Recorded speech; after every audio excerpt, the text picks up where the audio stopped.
Hi bro, வணக்கம் மக்களே. இன்றைக்கி நம்ம தஞ்சை பிரதேசர் கோயிலோட கண்டினியூ பார்க்கலாங்க. ஸோ இந்த கோயிலுடைய கோபுரம் பார்த்தீங்கன்னா நிழலே விழாதுங்க. ஸோ நானும் இந்த கோயிலுக்கு போய் பார்த்தேன், நேரம் நின்று பார்த்துருக்கேன், சைடில் நின்று பார்த்துருக்கேன். ஸோ அவ்வளோ அழகாக பிரமாதமான கட்டுமானம் பண்ணியிருக்காங்க.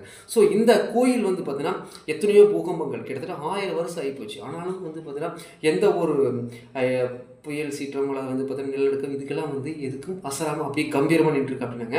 ஸோ இந்த கட்டுமான பணி எப்படி பண்ணியிருப்பாங்க அப்படின்னு சொல்லி பார்க்குறப்ப பார்த்தீங்கன்னா, அதாவது தஞ்சாவூர் தலையாடி பொம்மை இருக்குல்லுங்க. ஸோ அது எப்படி ஆட்டினாலும் பார்த்தீங்கன்னா கரெக்டாக அதே இடத்துல நிற்கி.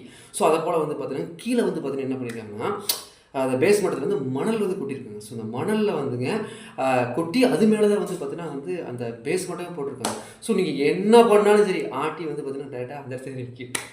ஸோ அதனால தான் எவ்வளோ பூகம்பம் வந்தாலும் எவ்வளோ பெரிய இயற்கை சீற்றம் வந்தாலும் பார்த்தீங்கன்னா ஸோ அதே இடத்துல அவ்வளோ கம்பீரமாக இருக்குது. ஸோ இது பயங்கரமான வரலாற்று உண்மை. தொடர்ந்து பயணிங்க.